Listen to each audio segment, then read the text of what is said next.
It is my practice on annual meeting Sunday to offer an assessment of the state of our church.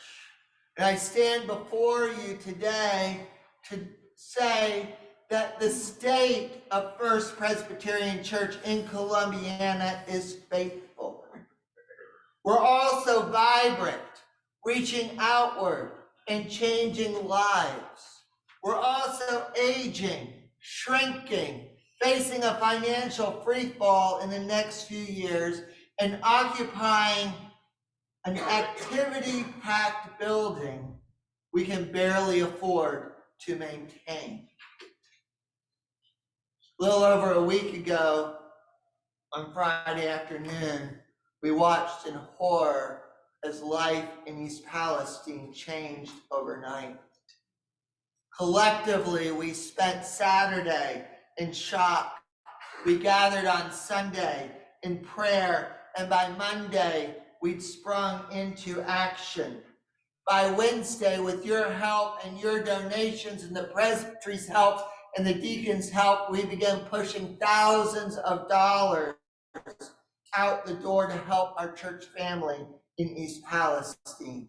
We anchored an effort to keep the way station's food pantry fully stocked, and we partnered with 2 other congregations to provide a community dinner.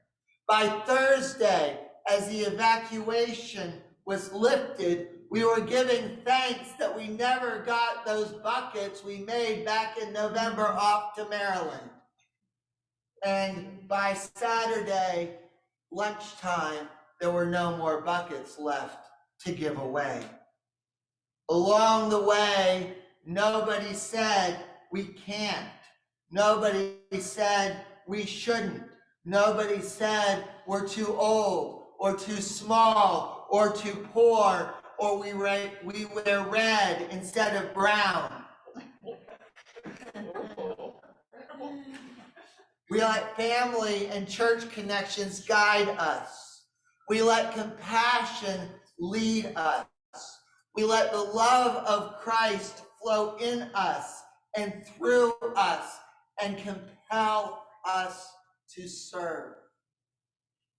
We have become a congregation driven by love. I say we become because you know, and I know, anyone who's been in this church across the recent generations knows it hasn't always been that way. We know Jesus and love go together so tightly, they're indistinguishable. So Christians and love, church and love, you would think they go together so tightly as to be indistinguishable, but you know and I know and Moses knew that it doesn't always go that way. The Israelites stand on the bank of the Jordan River. They're looking over into the promised land. God had been with them. God had liberated them from slavery, guided them through the desert, provided food when they were hungry, water when they were thirsty, protected them from their enemies, and formed them into a community made in the divine image, a community of love. Yet every step of the way they complained, they doubted, they worshiped false gods, they gave into their fears, they fought amongst each other, and they wanted to go their own way. They wanted to go back to the slavery from which they had been liberated. And now, on the banks of the Jordan River, Moses offers them a choice. They can choose life by walking with God in the way of love, or they can walk away from God and embrace a life of anger and division, suspicion and injustice, false religion and false gods. They can choose death. we have chosen life. We have chosen love. Love led us to strengthen our congregational community by developing this chapel space. The change was hard. We still miss our old pews, but we've experienced the gift of increased personal interaction, the gift of stronger community, the gift of better singing, the gift of laughing at my jokes in my sermon, which y'all didn't do. When you sat over there, you were too far away. I think the punchlines got lost. Our worship is more vibrant. It's become easier to love.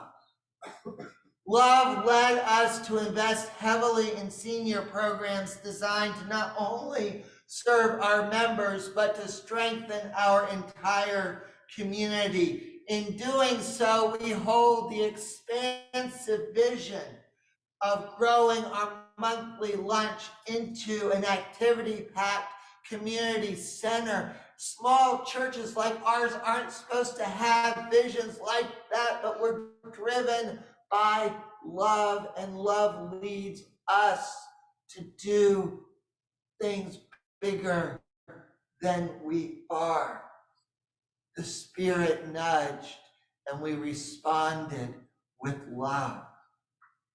Love led us to develop a different confirmation experience for our children. I confess I did not have them memorize the Apostles' Creed. Instead, Loretta and Joe Bardo and I encouraged them to form themselves in the image of Christ, who radically understood God's love for him and lived out radical, earth-shaking love for those he met. Love led us to pack buckets, not even knowing we'd be handing them out 10 miles down the road. Love led us to embrace glow girls as if they were our granddaughters. Love led us to make quilts and drape them around the shoulders of those who are hurting. When we let love lead, we find ourselves transformed. When we let love lead, we find our community becomes transformed through us. With love in the lead, we become vibrant, we become hopeful, we're becoming new creations formed in the image of Christ. Love led us into an audacious experiment called the Hub. Over the last year, I've been sharing with the elders and with some of you guys along on the edges my increasing concern about the state of the church in Columbiana County. I've been concerned about closing congregations, about shrinking congregations, about the lack of ministers. I've been concerned so many churches in the county, in our community even, seem to have forgotten, or maybe they never learned, the gospel of love. Just the other day, this would be about 4 days ago, a church in our area called the Way Station, seeking to provide a large quantity of donations to be distributed in East Palestine. They'd provide the items, and thankfully they would provide the volunteers to give away these items. And then they called back. Can we move this giveaway, they asked, to our campus some 20 miles from East Palestine? We do not want to go into the town. Somewhere along the way, they'd exchanged love for comfort. As Christians, we're called to follow a Savior who left comfort to walk alongside us, to breathe the same air we breathe, to drink the same water we drink, to suffer the same suffering we suffer, to be God with us, to lead us in the way of love. Now, this church I mentioned is by all accounts a good church. It's certainly a popular church filled with good Christians, or at least people who are trying to be good Christians, but it's a slippery slope when we exchange the gospel of love for the gospel of comfort. It becomes all too easy to join the Pharisees in creating boxes of righteousness and limit salvation to those with whom we are comfortable. It becomes all too easy to break families apart in the name of family values and to preach hatred in the guise of grace. And too many congregations leave behind them a wake of pain and hurt, a legacy of family and individuals alienated from God. Not too long ago, this congregation was one of them, and we see firsthand the legacy we have wrought. We see our children not part of the church. We see all of the empty pews. We see empty pews here, but empty pews across our county, neighbors yearning for holy community, yet distanced from God, a divided, polarized, and hurting society fueled by suspicion, anger, hatred of the other. But we have chosen the path of love. We've embarked on an audacious experiment called the Hub, a new way of being church built upon lack of doctrine and a radical embrace of a Savior who gathered together devout Jews and shunned tax collectors, single women and crucified thieves, fishermen and urban elites, children and esteemed rabbis, the poor, the hungry, the sick, the mentally ill, those who longed for God's grace, but had been told they didn't belong.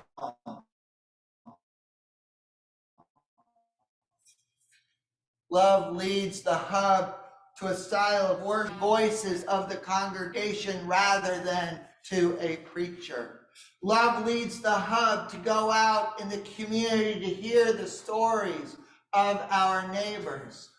Love leads the Hub to produce the midweek pause, a weekly divine embrace delivered directly to individual phones and computers. Love leads the Hub to envision a revival of spiritual community across the county, a community so committed to the radical love of Jesus Christ and the expansive love of our neighbor, it begins to push back against the gospel of comfort, the gospel of suspicion, the gospel of anger, the gospel of hate, a movement of mission so powerful it leaves a restored community in its wake. I've also told the session I sense the year ahead will be consequential for our congregation. We've embarked on the path of radical love, and we have an impact for Christ far beyond those who gather in this chapel on Sunday mornings. Will all of this fill all of those pews? I doubt it, at least not in the short term or in the way that we're used to. Will all of this activity we're doing fill our offering plates? Again, I doubt it, at least not in the short term or in the way we're used to. Are we transforming our community in the image of Christ? Of that, I'm certain. I'm certain of it every time in the last couple of days, my phone or my email would ping and y'all said, I'll go to East Palestine. I'll stand with our neighbors and breathe the same air and drink the same water. I'll go. And you did yesterday. Every time a group of our older neighbors linger over a table after lunch and enjoy just being together, being out of their homes, talking with each other, sharing their burdens and receiving grace. Every time a glow parent or a glow girl stops me, who has almost nothing to do with glow, and says how grateful they are for the ministry of this church.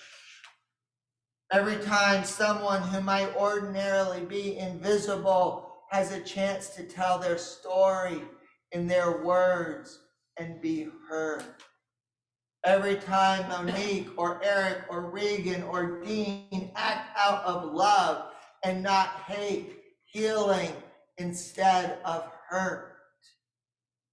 Every time a neighbor in East Palestine opens a bucket to find just what they need in a time like this.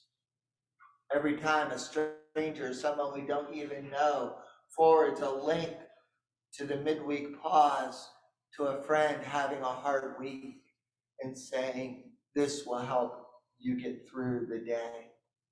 Every time we drape a quilt over the shoulders of one who is hurting.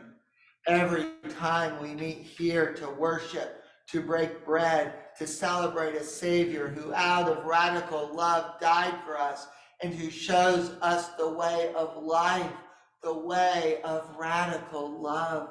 Just yesterday, I want to share this. This is part of the church that we don't see on Sunday mornings. There was a prayer meeting here yesterday. One of the people who's become part of the hub prays through drums. His name is Dan the drummer. A congregation, a community of love, instead of asking how someone's gifts fit within the box we make, we simply say, if you have gifts, share them. So Dan gathered some people to pray with him through the act of drumming. And another person, someone who's kind of on the edge of the hub, came. She came in the door crying. She had lost her cat and her dog within 2 days. And she was embraced by love, by the pastoral care of Joe Bardo, who has healing in every cut. And then by the collective rhythm and leadership of Dan and the drums and the prayers that were said and the conversations that were had and the holy community, the community of love that formed.